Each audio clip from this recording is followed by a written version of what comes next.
Good evening. Hope you're all doing well. Today we're learning Maseches Gittin, Daf Nun Ches. We're going to get pretty far. We're going to get to the middle of Nun Tes Amud Aleph at the Mishnah. And then on Shabbos, we will cover as much as we can. And we'll catch up Sunday because there's just a lot of material. All right. At the very bottom line, in the middle of a depressing Gemara, which will soon turn to halachic pieces, but we first have to get there because the first Amud is still pretty bad stuff. Bottom line, Amar Rabba Bar Barchana, Amar Rav Yochanan, Arbaim sa kitzutze tefillin nimtzu beroshe haruge Beitar. On the heads of the people who died in Beitar, they found 40 sa of boxes of tefillin. Rabbi Yanai Rabbi Yishmael, Amar Shalosh kupas shel arbaim sa. They found 3 boxes of 40 sa, also totaling 120. And b'masnisa tana arba'im kupos shel shalosh sa. It was actually 40 boxes of 3 sa.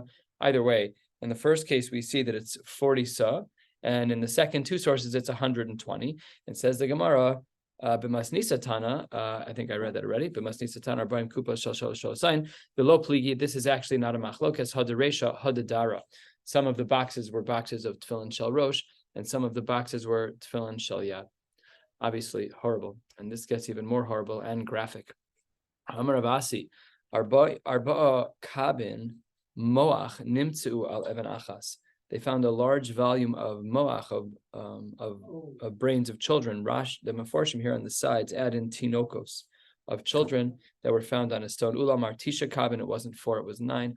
Amar of Kahanavi itema shila bar mari maikra. How do we know that this took place? It says the Gemara, we can infer that this is the case from the pasuk. Bas Bavel hashaduda, in regards to the children of Bavel, who was the evil one. Ashrei sheyishalem lach, I'm happy that you're getting paid back. Ashrei sheyochaz the nofatzes olalecha al hasela, and I'll be thrilled when the heads of your olalim are cracked over a rock. So it says the Gemara, it's clear, it's implied, I should say, from the pasuk that if this is your yishalem lach, it must have been that that's what they did to us. The pasuk reads 10 lines down on Nun Ches Amud Aleph, Bnei Tzion hayikarim hamisulayim bepaz, the children of Zion who are precious, who are misulayim bepaz. My misulayim bepaz. What does it mean that the children are misulayim, adorned in paz? Paz was a very expensive type of stone. So ilim of dahabu mechape befiza, they were covered in these stones. That can't be, because the Gemara says v'ha'amrei debei Rav Shila tarte miskele istiri pisa nechus be'alma. There were 2 measures of these coins of Pisa that were brought into the world. Chada b'Romi, v'chada b'kule alma. One place of a descending of this special stone of Paz was in Rome, and the rest of the world got the other 50%. So 50% in Rome, 50% elsewhere. So it couldn't be that all the Yidden were covered in these stones. That doesn't make sense. No. What the pasuk means to say is that they were more beautiful than the Paz. These children were beautiful children, these Yiddish little kinder. This is also odd, because they were so beautiful. In the beginning, when the Romans would be together with their spouses to conceive, the upper echelon of the Roman world, nakte bilyona de gushpanka. They would have tashmish mita. Mishamesh is tashmish mita. Arsayu is their beds, and they would look at the bilyona de gushpanka. They'd look at these elaborate designs in their rings. We have this idea in Hashkafa as well, that the things you think about and the things that you look at during tashmish mita has an impact on what the child will actually look like. But once things got bad with the Jews, then the following horrible scene took place. Last of the short lines on Ches Amud Aleph, Mikan va'elach.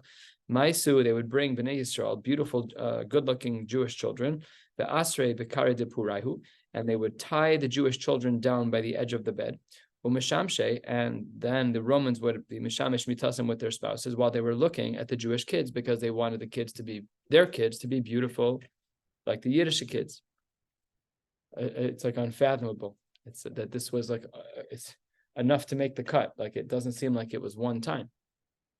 So the Gemara says, Amar le'echad l'chavre, one boy said to another one, Ha'ika ksiva? Is this the kind of punishment that's documented somewhere? What is this? So his friend said, Amar le, the pasuk says, Gam kol choli v'chol maka asher lo kasu b'sefer haTorah zos. If you, what? Yeah. So he said, like, yeah, there's a pasuk that says that even things that aren't written in the Torah and all the tochachas and all of the onshim, all the things that we deserved because we were wayward, there is a broad pasuk that includes a lot of other things. So the kids at Talmud Chacham, Amar Kama Marchikna Miduchta Plan. How far away is this pasuk from where we are? The kid was like in cheder; he hadn't learned this pasuk yet. You have to remember that if they didn't know all the psukim, it means that they're young. It means that they're like, I don't know, 5, Ben Chamisha Mikra. They're little kids. So he says to his friend, "Where's that pasuk?" If you can imagine it in the voice of a 5-year-old, where's that pasuk? Amar Le Ingid. It's coming up soon. Posta upalga, 1.5 more columns, 1.5 more pages. So not too far away. And the kid had a bit of a snarky comment. Amar Le imatoy legabe. Had I gotten to that place, lo itzrichilach, I wouldn't have needed you. I would have understood. I could have read between the lines that when the pasuk says that even things that aren't listed in the Torah are going to be the consequence, I would have figured it out on my own. Maybe it was woeful. I'm so young, I haven't even gotten there. The fact that I need that's all part of the tragedy.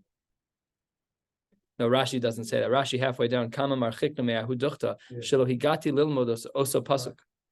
Yeah. So he says, if only I had been, if I wasn't so little, I wouldn't have needed you. Not necessarily, snotty, but. Interesting. That's why it's good to learn with people, because that would never have crossed my mind. I don't know what's right. Maybe you're a little darker of a thinker than I am. I don't know. Could be. It's darker. It's deeper. It's deeper. I'm probably a darker thinker. I'm trying to work through that. Yeah, okay. We can discuss that off camera, David, if you'd like. Okay, says the Gemara, Amar Rabbi Yehuda, Amar Shmuel, Mishum Rabban Shimon ben Gamliel, Mai Dechsiv, what does the pasuk mean when it says, Eini olol l'nafshi mikol benos iri, that my eyes are suffering, and as is my soul, from all of the daughters of the city. We'll see, it's not literally daughters. Arba meos bate kinesios hayu bikrach Beitar. In Beitar there were 400 shuls, halfway down on Nun Ches Amud Aleph. Ubechol achas ve'achas, in each one of them, hayu ba arba meos malamde tinokos. In each shul, in each of the 400 shuls, there were 400 rabbeim. That's 1,600 rabbeim, 16,000 rabbeim. That's a lot of rabbeim. There were 400 children in each shiur of the 16,000 rabbeim. You can do the math; it's a lot of people. When the Romans were there to kill the Jews, initially their intent was they were going to kill them, stab them. But once they were really properly captured, they were wrapped up in their books, some of the imagery and things that we hear about on Tisha B'Av. At the 2 dots, 2/3, halfway down, yeah, they burned them alive, wrapped in svarim.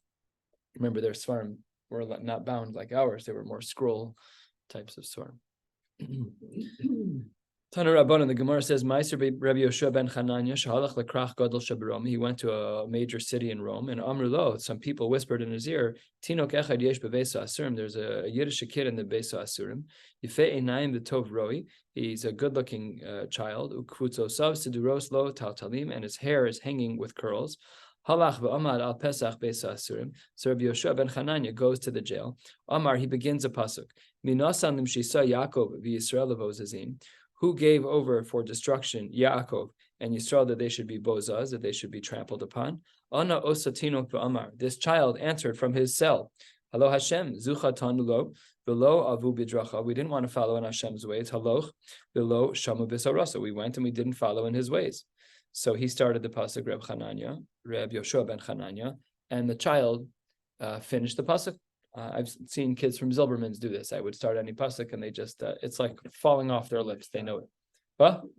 They know everything. Zilberman's, yeah. It's not normal. It actually makes me quite sad for our culture. And I feel it most prominently when you have to like scroll down when they ask you what year you're born in. And like it takes a long time to scroll from 2023 to the year that you're born in. I'm like, shoot. These kids in 1985, I was born in 80. By then they were done with Tanakh. They were holding cuts. That's all they did. It's unbelievable.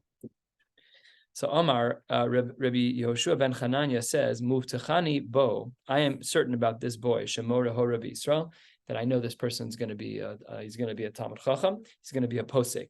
Ha'avoda, he makes a neder, she'eni zaz mikan ad she'efadenu b'chol mamon sheposken alav. I'm going to redeem this child, Pidyon Shvuyim. I'm gonna go do a charity campaign or whatever. I'm gonna raise the money and free him. And Amru, they said, Lo zaz misham ad she'pidav mamon harbe. He stood there until he collected enough funds and he freed the child. It was only very few days after Hora Israel. Umanu, who was this person who they let out, who he freed from jail, Rabbi Shmuel ben Elisha, and he, of course, was a great posek. And what? Huh? And the Kohen Gadol. And we'll see that in a moment, actually. You probably read this Gemara already. Amar Rav Yehuda, Amar... What? Yeah. So Amar Rav Yehuda Marav, Bevno ubevito shel Rabbi Shmuel ben Elisha. His children, there's actually machlokes in the Rishonim if this is his children or not, but from the flow of the Gemara, it certainly seems like it would be his children. And the Gemara says, Shenishbu, they were captured, the Shnei Adonim. So his daughter was to the captor of Goy number 1, and his son was to Goy number 2.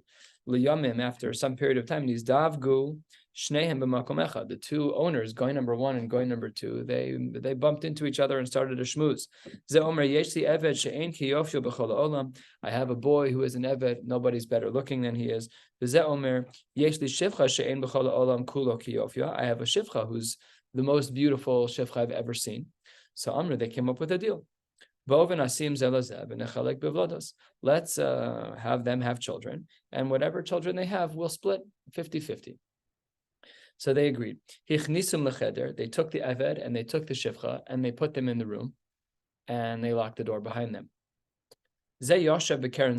One of them sat in one corner. She sat they sat opposite of one another. The boy said, Ani Kohen, ben Kohanan Gedolim. Esa Shivcha. I am the child of and the descendant of Kohanim Gedolim. You think I'm going to sleep with a person who's a Shivcha? She's not shaykh to me. That's not shaykh. She's not shaykh to me. There's also Meres. The other one said, Ani Kohenes bas Kohanim Gedolim. I am a Kohenes, the daughter of, descendant of Kohanim Gedolim. En asei le'eved ubachu kol halayla. The two of them cried the whole night. Once the sun came up, they didn't even light a candle the whole night. Not one. They just sat there in the dark, praying that they would never be touched by the other person. But in the morning, they recognized one another. They fell into an embrace. And they cried out in Bechi until they both died.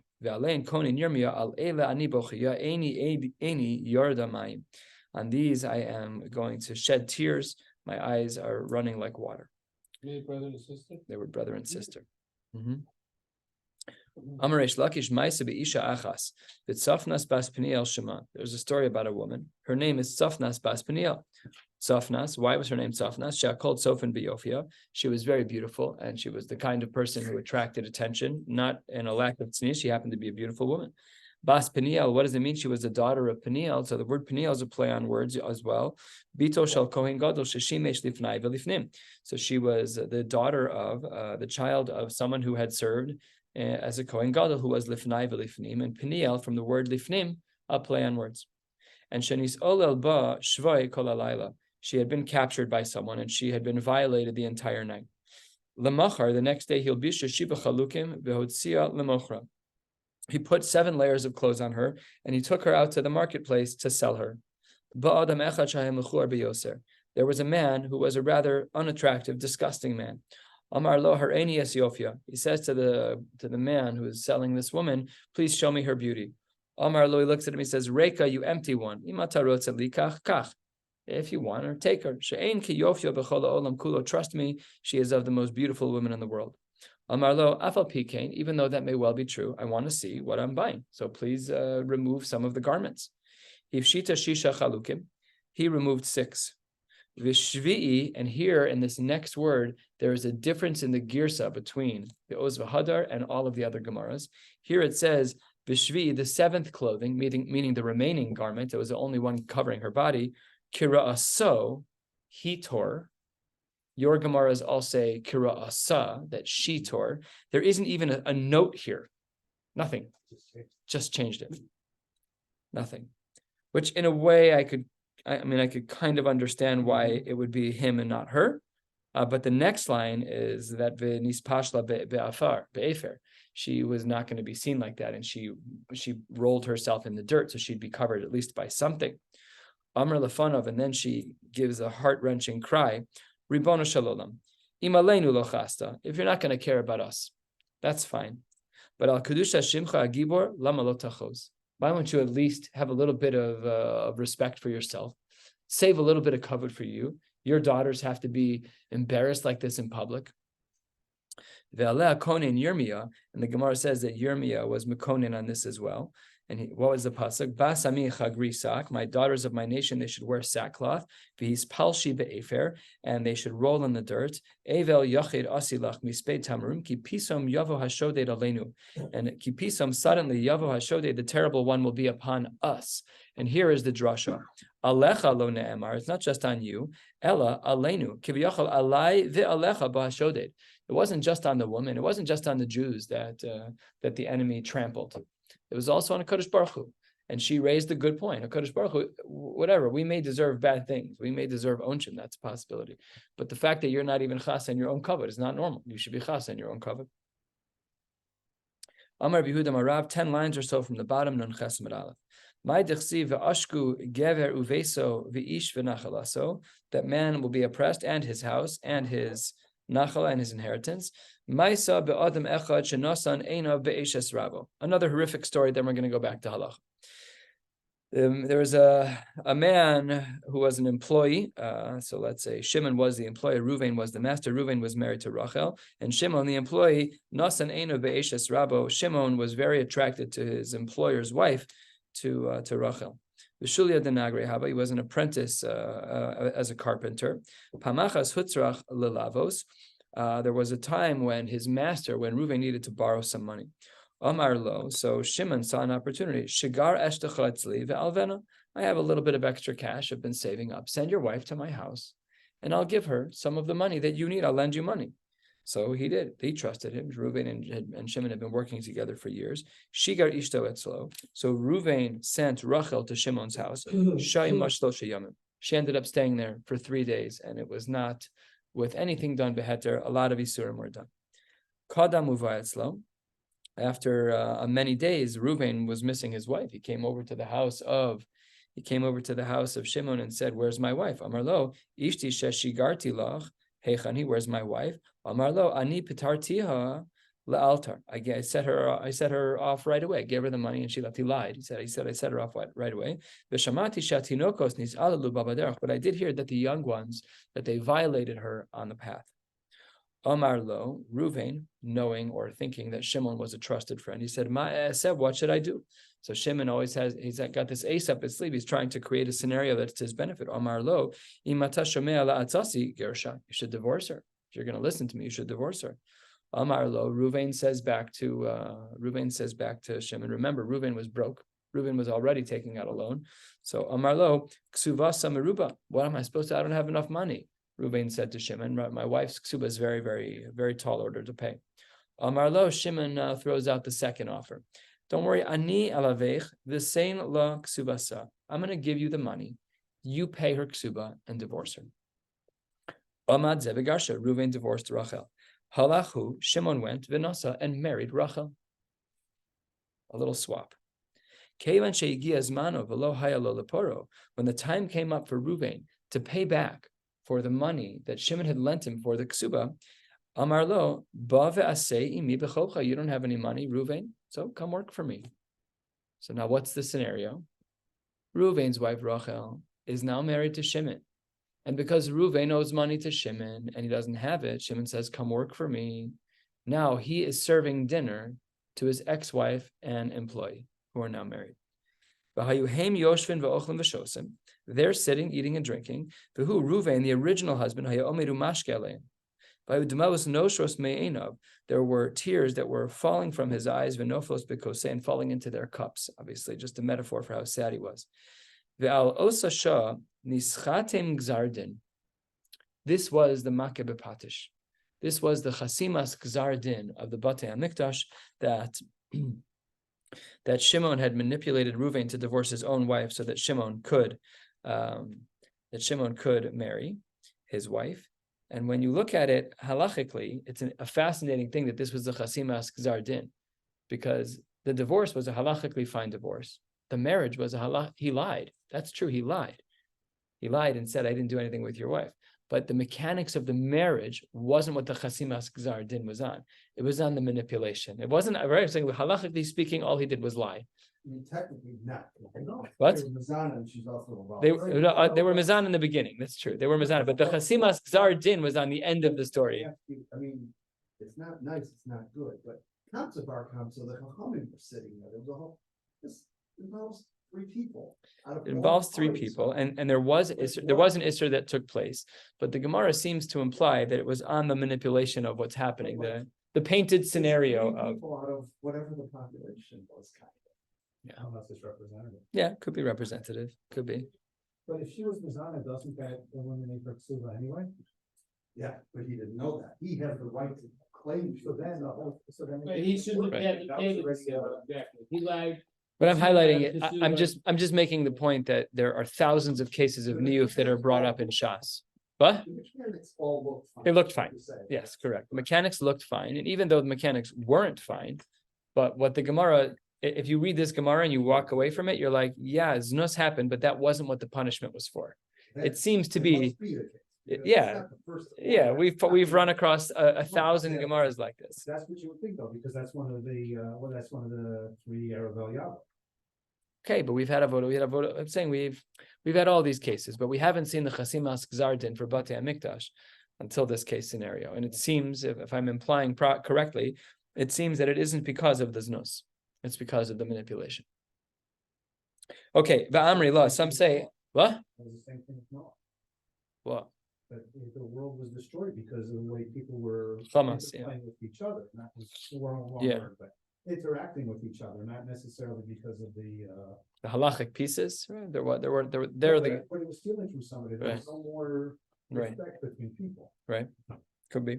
The Marsha seems to say, like you were saying, except Shah Yimash Shlosh Yamin doesn't imply there was really a hate.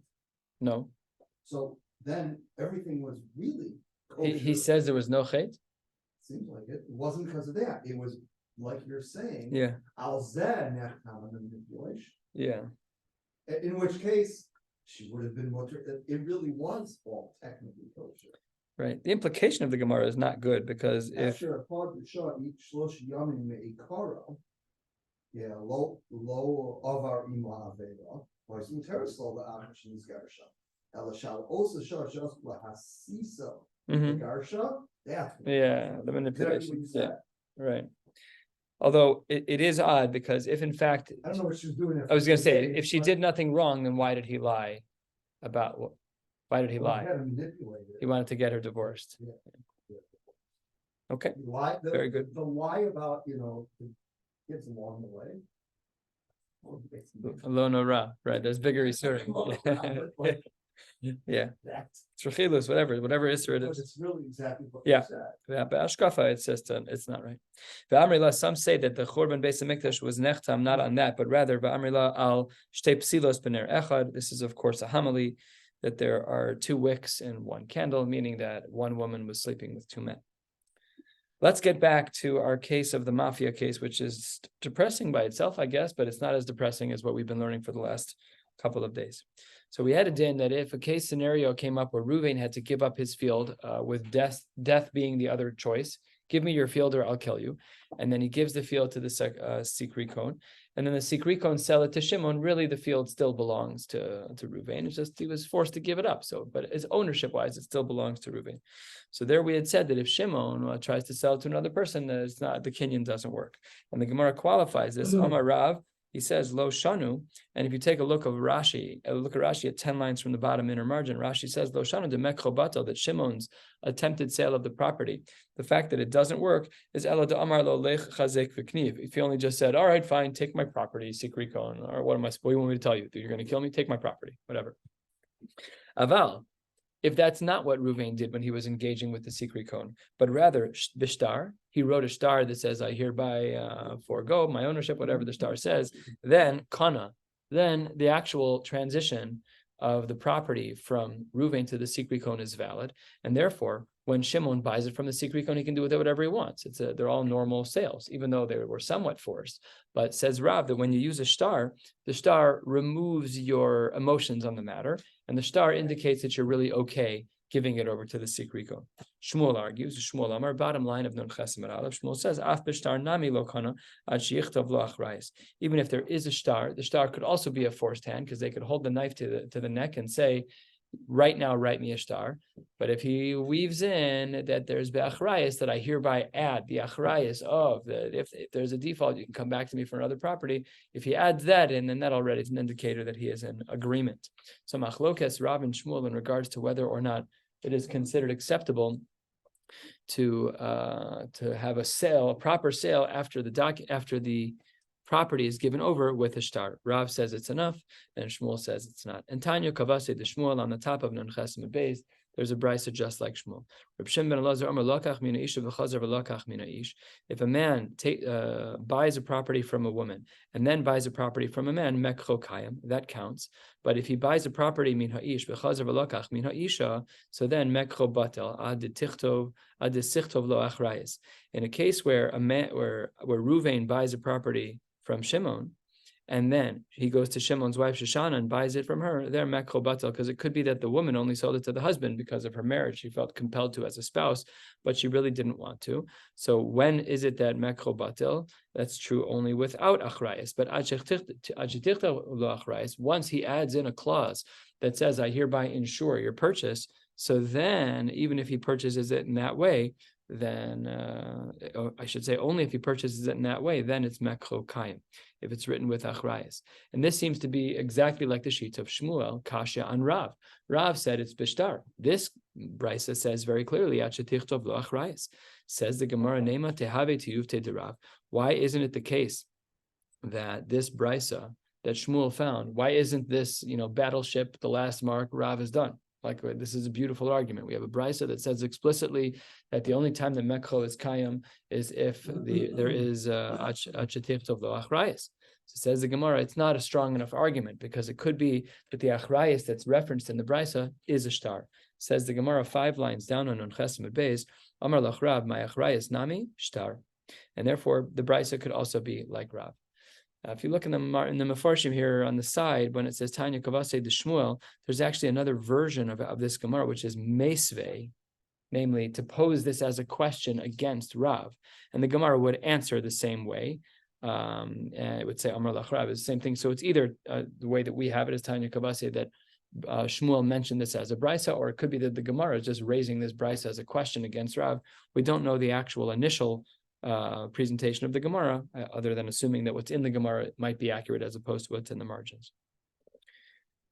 Tanu Rabban, another case. Nun Chesim Beis 6 lines down. Lokach mina sikrikon. Let's say that Reuven used to own a property and the sikrikon took it, and then Shimon bought it from the sikrikon. And Shimon ve'achla shalosh shanim bifnei bailim. Shimon ate on that field, namely he lived on the property for 3 years. 3 years is an important line in the sand, because after 3 years of squatting, you no longer need to hold on to your shtar. At that point, we halachically assume that you own that particular field. And then Shimon, who's been living there for 3 years, really the field was Reuven's. Reuven gave it to the Sikrikon. Shimon bought from the Sikrikon and lived there for 3 years. Then v'chazar machar la'achar, and then Shimon sells the field to Levi. So says the Gemara, ein le'bailim al lokeach sheni klum. Reuven, who was the original bailim, he has nothing, no leverage over the sheni, over Levi at all. What do you mean he has no leverage over Levi? Does he have leverage over Shimon? He should have no leverage at all, because Shimon was there for 3 years and Reuven did nothing. So it says the Gemara, Hechidami, I don't even understand. If the claim is that he says that I bought it fair and square, then even Shimon could make the same claim. And if he's not making that claim, then afilu sheni nami lo, then even Levi, even the last person, would not be able to have any leverage. So Amar of Sheshes, you're correct. Le'olam deloka tain le, that there was no such claim that I bought this fair and square. What are we talking about over here? We're not talking about a regular case. The Gemara gives an ukimta. Uchegonze, about a quarter of the way down, toan in the yoresh, we would make this claim on behalf of a yoresh, the toan in the lokech for a regular purchaser. But beidach, in our case, where it wasn't a regular purchase, it was Ruvain who gave to the Sikrikon, Shimon bought from the Sikrikon, and then Shimon sold to Levi. In a case like that, itoin in ilolo, that Bezdin will not make the claim on his behalf in order to push and try and get the property back. But according to the Gemara, that had it been the case that he claimed that you have my property, then Reuven would have again had access to his own property. That brings us to the two dots, a third of the way down, Tanu Rabbanon. We had been talking about Sikrikon, which is where somebody says, I'm going to kill you if you don't give me your property. But what if the goy is a little bit different? Abba machmas chov. He forces you to sell without threatening murder, but he pushes you pretty hard because you owe him money. You're going to give me your property now. You owe me $100,000. I'm not waiting anymore. I'm kicking you off the land. I'm going to burn your barn down. I'm not going to kill you, but it's a chov. So let's say that's why the goy created, or machmas anparos, or forceful people, but not people who are going to murder. Take a look at Rashi for anparos, a couple inches below where we are, about halfway down in all the Rashis, Dibra Hamaskal anparos, gezel ba'alma, ve'eno maser biyado laharog, ve'onas ha'oved kochavim karko b'chovo obe anparos. And he's capturing your land. He's being forceful about it, but again, he's not going to murder you. In these cases, ein bo mishum sikrikon. This is not where we trigger the halachos of sikrikon. Now, as you may recall, our Mishnah, where we first learned about sikrikon many long blot ago, this din of sikrikon can be found in Nun Amud Beis, and we had said that at the second half of the Mishnah, we had said that the original Bailim get a quarter of the value of their property. We're going to be discussing that later. Those halachos don't apply in a case where it's b'machmas cho b'machmas anparos.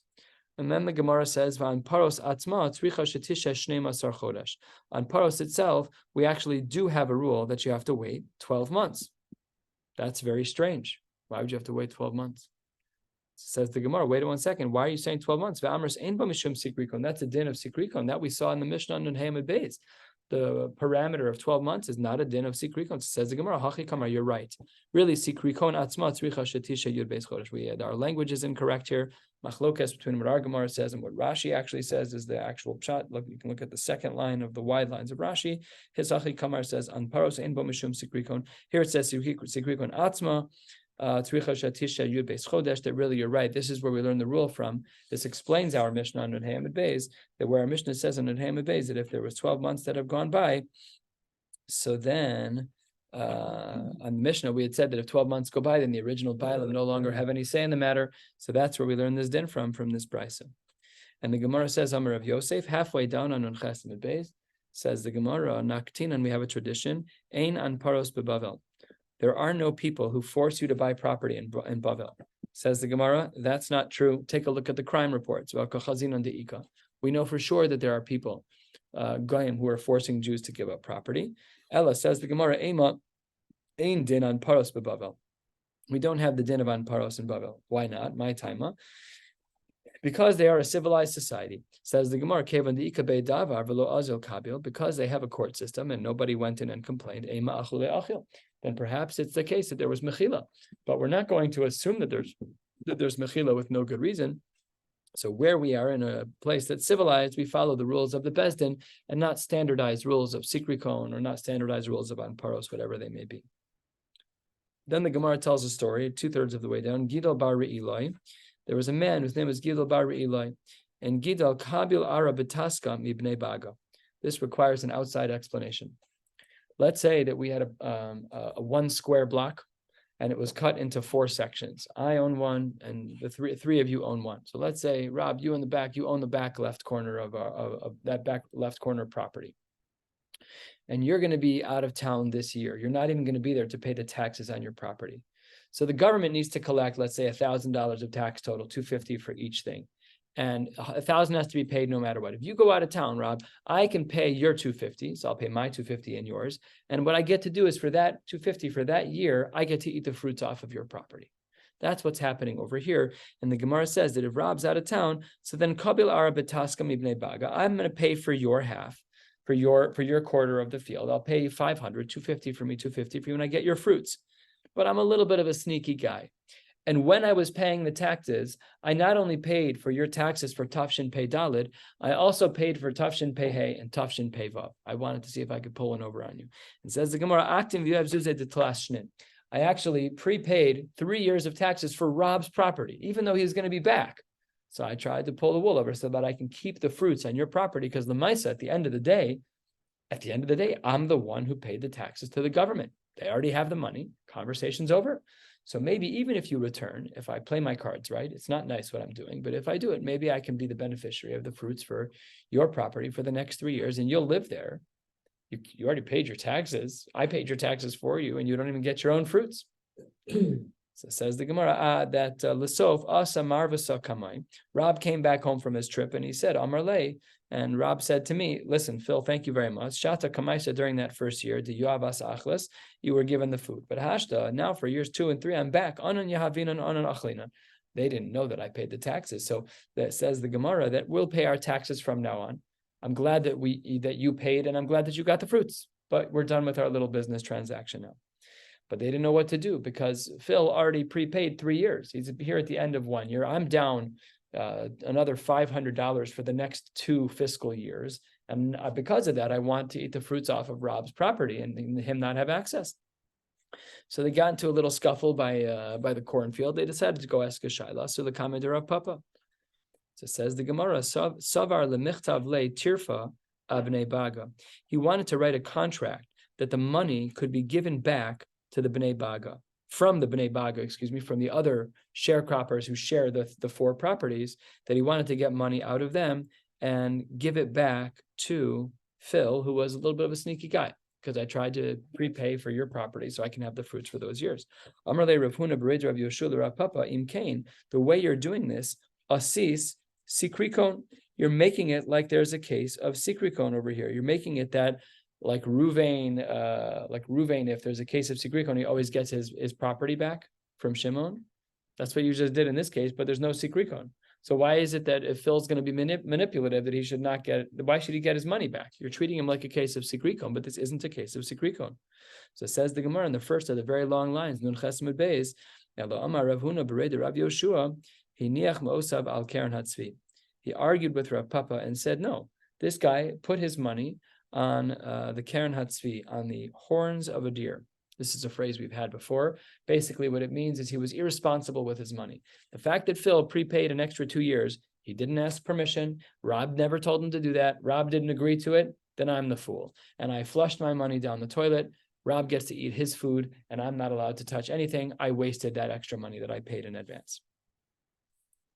Says the Gemara, almost at the bottom of the page, 10 lines from the bottom, Zu Mishnah Rishona. This is a quote from our Mishnah. We had first learned one version of the Mishnah Rishona about how to deal with sikrikon, and then the rest of the Mishnah read that Bezdin Shalach Rehen Amru Halokeach Mina Sikrikon, somebody who buys Ruvain's property from the sikrikon, Nosen Lebailim Revia, he has to pay a quarter of that property or that value. We'll see in the Gemara what we're talking about. He has to pay a quarter to the Bailim. What we're going to see is that a quarter doesn't mean what we think it is. This is a quarter of milavar. So it means that it's $125. If I buy the property from $124 or $125 from the sikrikon, I have to pay revia. I have to pay 25. It's really 1/5. But after you remove the 25, what I gave to Ruvain is the same as a quarter of what's left over. And we'll see a little bit more about this. And Omar Rav was of the opinion, Revia Bekarka, Revia B'Maos, that it's going to be a quarter either of the land or of the money. And it's actually, again, it's not a quarter, it's actually a 1/5. And the Gemara then says, Ushmuel Amar, I disagree. Revia Bekarka Shehein Shlish B'Maos. I disagree. It has to be a shlish of the Maos. And the shlish of the Maos means that there used to be 100, and I gave you 25 of that. What's left? 75. And what I gave you was 25. And that is 1/3 of the money that's left over. So there's an argument over here that are we saying that it's 20%, which is the Shita of Rav, or are we saying that it's 25%, which is the Shita of Shmuel? What is the discussion? Mar Savar Nechi Revia Zavin, Mar Savar Nechi Chumsha Zavin. Are we talking about a quarter or are we talking about a 1/5? The first Shita would be like that of Shmuel, and the second Shita would be, which is Chumsha, is like that of Rav. So the Gemara says, I actually have a raya for one of these opinions. It's a long brisa. It'll take us to the end of the page. Meisvei. The brisa says, Zu Mishnah Rishona, but Bezdin Shel Achrein Amru, that in regards to Sikrikon, Halokech Mina Sikrikon, if Reuven loses his field to the Sikrikon, and Shimon buys the field from the Sikrikon, no sein lebailim revia, he has to give a quarter to the bailim, v'yad bailim al ha'elyona, and the bailim actually have the first right of refusal. Ratzu bekarka nodlin, if the bailim want the karka, they are welcome to have it. Ratzu b'mos nodlin, or if they want the money, they can have it. It's up to them. Says the brisa, Masai. When is this true? That's only true bisman she'ein biyadon likach. That's only true when he doesn't, when he can take the money, when he doesn't have the money to buy. Aval yesh biyadon likach, if he has the money and he never bothered to try and get the field, hein kodmen l'chol adam, they get to try first, but if they have money, they're welcome to buy first. Rebbe Hoshiv Bezdin, Rebbe pulled together all the chachamim on this one, v'nimnu, and they voted, a democracy. Shim shahasa b'fnei sikrikon shnei masar chodesh, that if 12 months passed by after Reuven had lost his property to the Sikrikon, and Reuven did nothing about it, so 2 lines from the Gemara, it says, Kol hakodem likach zacha. Now, all of this are the details that it would be luxurious to spend time on. We just can't now. And the end of the brisa says, Aval, and this is where we see, like one of our opinions that we saw above, Rav or Shmuel, Aval no sein lebailim revia bekarka o revia b'mos, and that language is exactly the language of Rav that we see 3 lines into the wide lines, where Rav said Amar Rav revia bekarka or revia b'mos. So here we see a brisa that's exactly like Rav, which implies that the amount of money that he has to give to Reuven, that Shimon has to give to Reuven, is 20% and not 25%. Amar Ravashi, that's not true. This could even be like Shmuel. Kitanya hahi, that brisa says la'achar sheba umos liyado. We're talking about a case where only after the money reached his hands. This is a very, very, very difficult 5 words in the Gemara. The Rishonim here at the very bottom of the page, Rashi basically highlights that what we're talking about is where the total amount of money that was given out was more than 20%. It was actually 25% based on various transactions that took place between money that Shimon gave the Sikrikon and money that Shimon gave to Reuven. And that is why this is not a question on Shmuel. On the very, very last 2 words on Daf Nun Chesed Beis, the Gemara says, Amar Rav. Rav says, we know who Rav is, right? Rav is of the Talmidim of Rebbe. And the Gemara says on the top of Nun Testament Aleph, Ana havai b'minyana debei Rebbe. I was there when they voted on this. Rashi, ve'oso minyan shetiknu kol hakodem likach zacha. So you have to remember how awesome this is. Rav, as we know, is in the Dor HaMa'avar. He was Rav Tanahu Upalik. This is, I think, the first example in Shas when Rav was in the room with the Tanaim paskening a din. He was one of the people voting. Now, Rebbe was, of course, in charge, but it's very cool to see that Rav on the bottom of the previous page functioned as an Amora, Rav and Shmuel, and on the top of this page, he's sitting in the same room as Rebbe, and he was Nimnu, he was voting. And says the Gemara, Uminoi di manu beresha. I paskin the case first. We went around the room. Rav, you go first.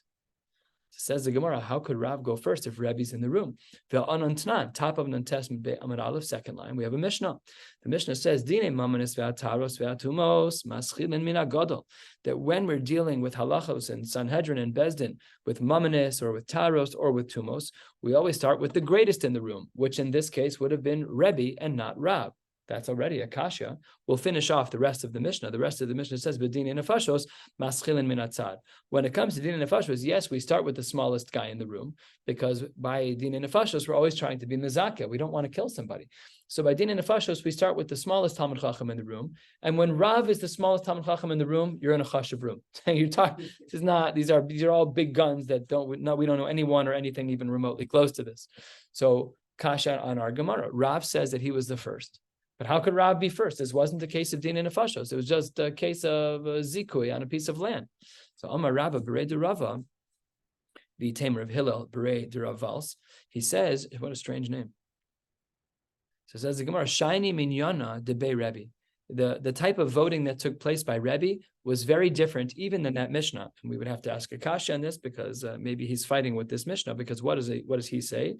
Tekulu minyanaihu min hatzad hava maschilin. According to Rebbe, all judgments, including ones of Dinei Mamanis, always started with the lowest man in the room. which in this case was Rav. And another statement of this person, the Omar Rabba Bere de Rava, V'itema Rabbi Hillel Bere de Rebbe Vals, Mimos Moshe ad Rebbe, from the times of Moshe Rabbeinu until Rebbe, Lo Matzinu Torah Ugdula b'makom echad. We didn't have a case scenario where all of the Gedula and all of the Torah was in one person. He was a master of both. We've had greats in Torah who were not greats in Gadlus. And we have people who are greats in Gadlus but not great in Torah. Says the Gemara, Velo, is that not true? Ahava Yehoshua. Says the Gemara, yeah, it's true. Yehoshua was awesome, but Yehoshua was never the lone person because there was someone who was an equal to him, which was Hava Elazar. So says the Gemara, okay, but Hava Elazar, after Yehoshua died, there was only Elazar. And if that's the case, then he was a standalone man who had both of these traits of Torah and Godless. Says the Gemara, no, Hava Pinchas. Pinchas also, by the time Yehoshua died, Pinchas was alive. Pinchas ben Elazar was his son. So says the Gemara, that's also not a raya. I have a Pinchas. After Elazar died, then Pinchas was alone. Says the Gemara, no, he wasn't. Havu Zakanim, there were the elders who also some of them were equivalent to Pinchas. Okay, what about Hava Shaul? Says the Gemara, that's not true because Hava Shmuel. So he had a competitor too. But at some point, Shaul died and Shmuel was alone. Says the Gemara, yeah, but Kulhu Shane Karmin, and it wasn't his whole life. It was only part of his life. I have David. What about David? David says the Gemara, Hava Ira Ha'iri, his Rebbe was like that. Says the Gemara, when David's Rebbe died, so then who was left? It was just David. Says the Gemara, Kulhu Shnei Ba'anim, we needed it to be all of his years, and it wasn't all of the years of David. Says the Gemara, Hava Shlomo. What about Shlomo? Says the Gemara, at that same time, Hava Shimi ben Gera. Shlomo was awesome, but he wasn't alone. Shimi ben Gera was in the same boat. Katle, Shimi ben Gera was killed. Shlomo was alone. Says the Gemara, Kulu Shnei Karmin, and Shlomo didn't have all of his life in this category. Some big mistakes were made there. Hava Chizkiah. What about during the times of Chizkiah? He wasn't alone either. Hava Shavna.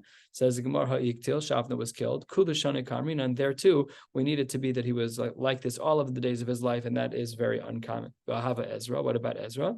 Says at his time, Hava Nehemiah ben Chachlaya. There was another great at that time, so they were never alone. And Amar Ravacha B'rei de Rava Afani Omer Mimos Rebbe V'ad Rebbe Ashi V'ad Rav Ashi Lo Matzina Kedola Torah Ugdul B'Makom Echad. We also, between Rebbe, who was the last of the Tanaim, and Rav Ashi, who was toward the end of the Amoraim, although there are a couple of different Rav Ashis, it's not simple to know which one this is. So says the Gemara, they also didn't have that kind of godless. V'lo, says the Gemara, wait, there was somebody. V'hava Huna Bar Nasan. Says the Gemara, Shani Huna Bar Nasan, to make up have a kayaf le Rav Ashi. He was kafuf. He made himself a subservient to Rav Ashi, and therefore he couldn't be counted as that leader. We'll stop right here and pick up on Shabbos at the new Mishnah. Wishing you all a beautiful night.